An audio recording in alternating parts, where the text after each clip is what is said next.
So we are doing it again, making millions, debt free, loving life, physically fit and healthy, bringing joy to all we encounter, inspiring our children, enjoying quality family time, watching, guiding our children fulfill their dreams, traveling the world, learning, overflowing with vigor for life, and most importantly, being present in every moment.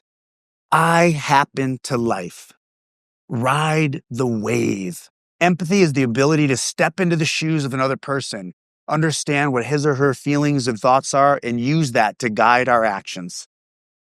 The size of a person can be judged by the size of the things that bother them. That is what I say every single morning when I wake up for decades. There's been little tweaks, but that's what I say because that's how I want to start my thinking for the day. Because how you start your thinking is how your day and your month and your life will unfold. Next thing I do is a little meditation. It's taken me forever. I've gotten to like 20 minutes and I'm still always like, wait, what should I do with that escrow? No.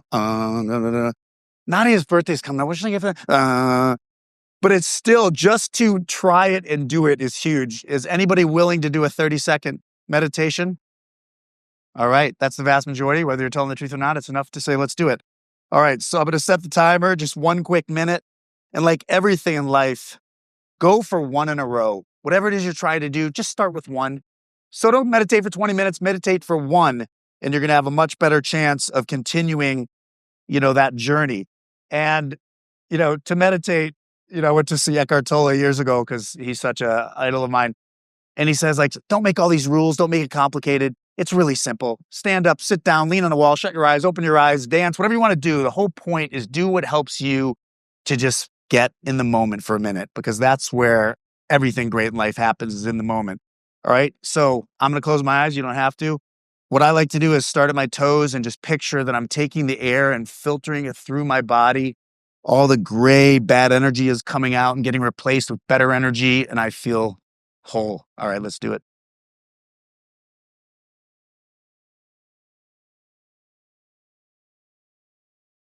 All right, now I'm ready. Now I'm ready for the day. So thank you guys all for being here. It's awesome. So the whole goal of this, right, is 2025, have a great year, have an epic year, wonderful business plan. But what I want to talk about this morning, the business plan I want to share with you doesn't mention buyers, doesn't mention sellers, doesn't mention escrows, door knocking, prospecting, your CRM, none of that. Because to me, the ultimate business plan is right here. Until you make the unconscious conscious, it will direct your life and you will call it fate. That was Carl Jung. And I love that quote because if you don't first understand, it'd be like, me thinking I have this beautiful head of hair. And then I finally look in the mirror one day and go, wow, that's a lot of forehead. And we all go through life thinking we're being this certain person, right? But who could you be if you weren't who you thought you were? And until you get clear on that, the 9 to 5 is the rest of the business plan, right? What I want to talk about is the 5 to 9, how you start your day and how you end your day. Because the 9 to 5 is the doing, but the 5 to 9 is the showing up. It's who you are, right? As a chef, I always say a great burger will get destroyed by a bad bun. So if you wonder why you're having that bad day, it's probably because you got a bad bun bookending that day, because you haven't taken the time to think about what you want to do. Every thought you have, and don't ever discount thoughts, because every thought you have is like planting a little seed in your brain.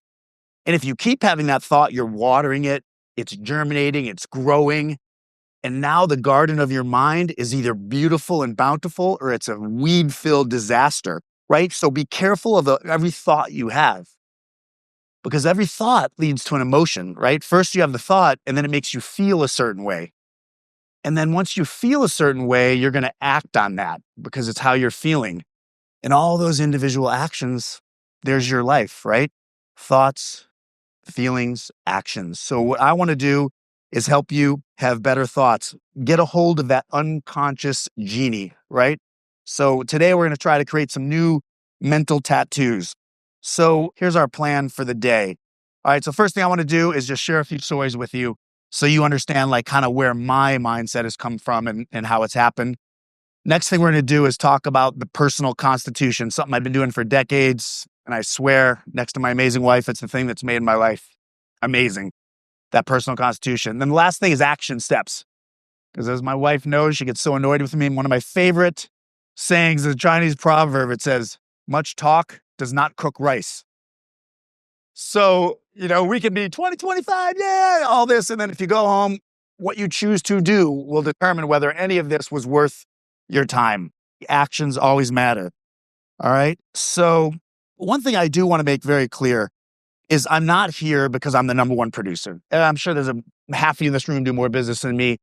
I'm not up here because I have some special talent and skill that allows me to do what I do and have a great life. Everything I've done has been learned, and I'm definitely flawed. You can ask Nadia.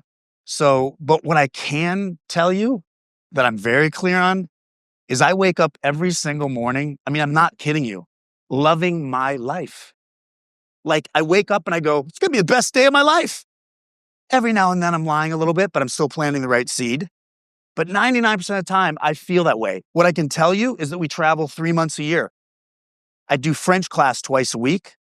I surf. I'm on my motorcycles. I'm with my kids. We cook all the time and entertain. I love my life. And it's a beautiful place to be. But you may say well, that's just because of how your life started or whatever, That's not me. So let's see if it's how my life started. This is my dad, Roger Saad. I'm 7 years old. Run down out of bed to have breakfast with my 2 sisters. And our nanny comes down and she's says to my mom, why isn't Roger up? He's always up early.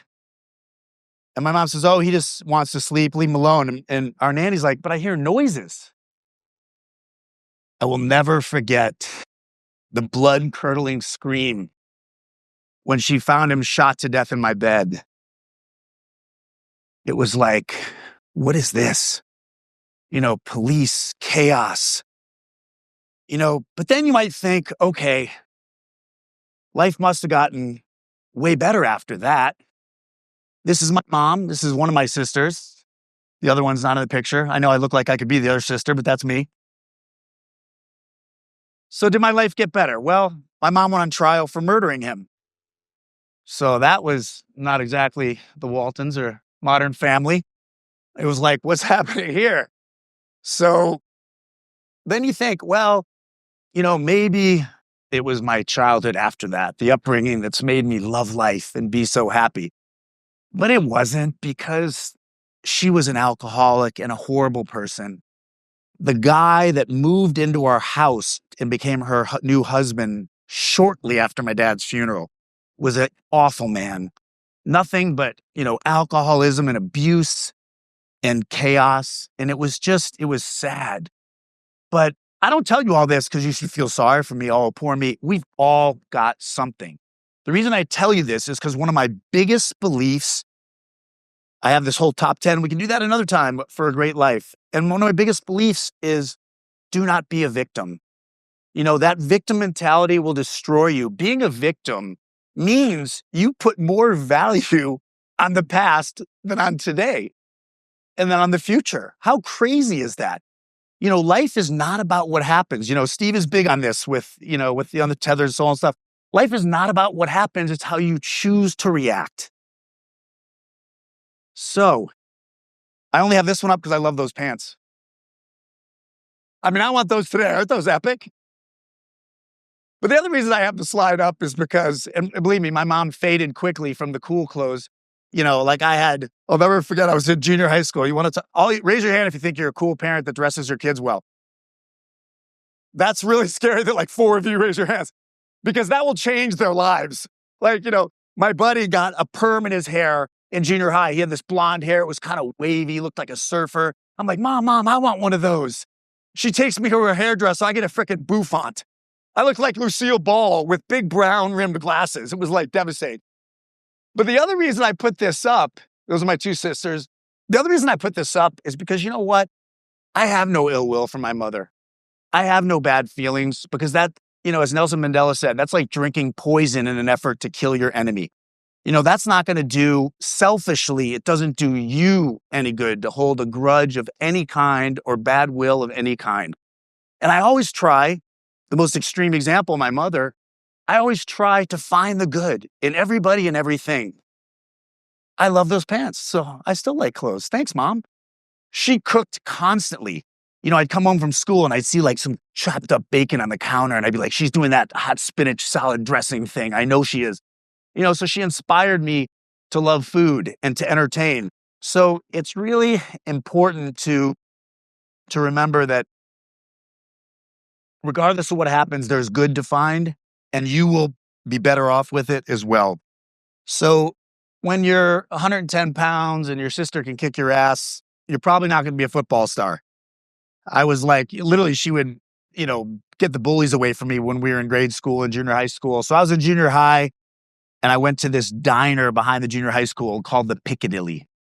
And I was a dishwasher and I was like, okay, I'm not playing football, but boy, these dishes are clean, And then slowly they let me get into the kitchen. I'm 13 years old. I had to get a work permit.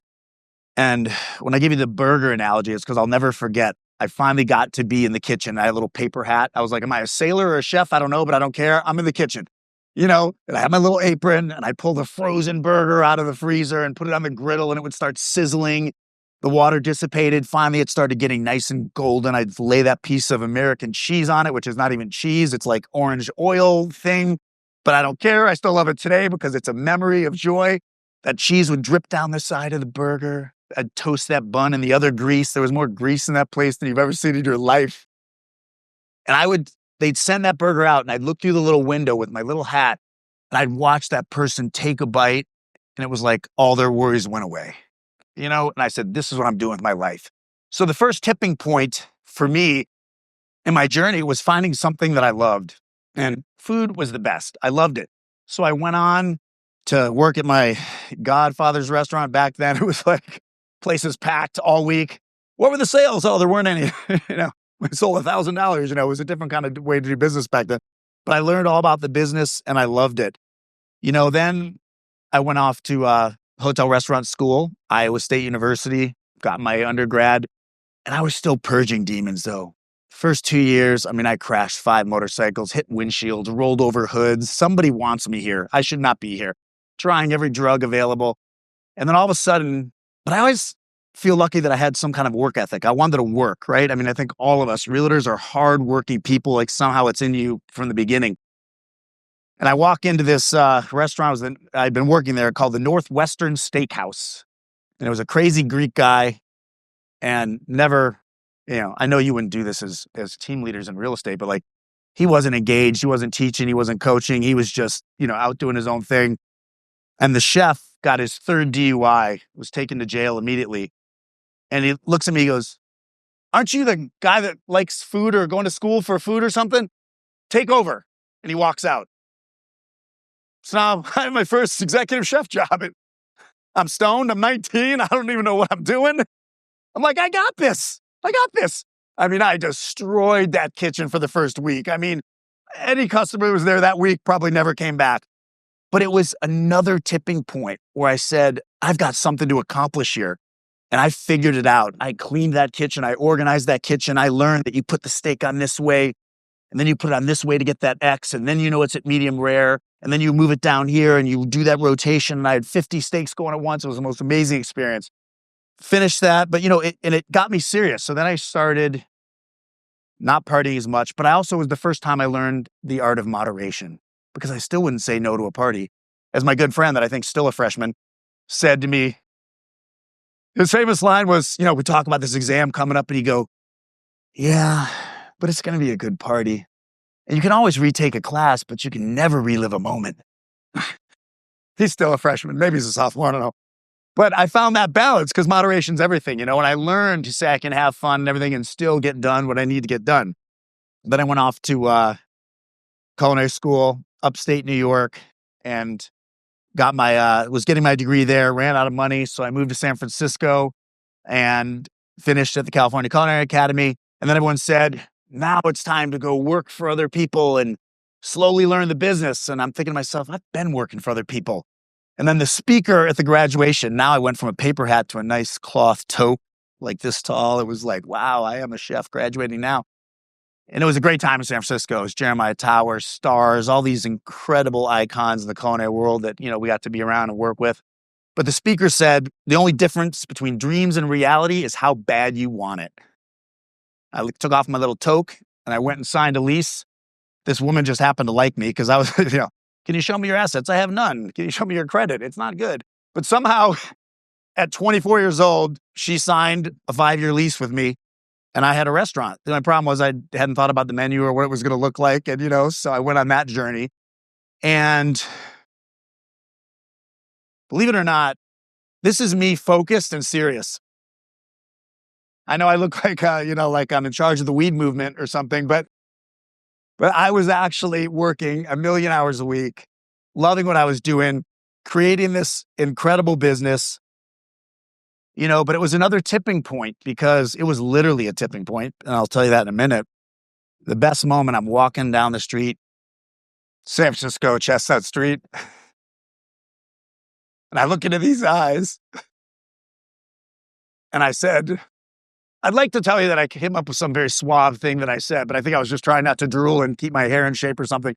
Nadia says I invited her to the restaurant opening. I was building the first restaurant when I saw her. And then I walked into the restaurant I was working at and I told the staff, and I'm 25 now at this point, I just met my wife.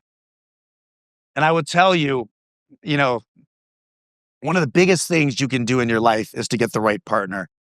When you get home, that person should be shoveling coal in your soul, or maybe these days, your solar panel, let's keep it green.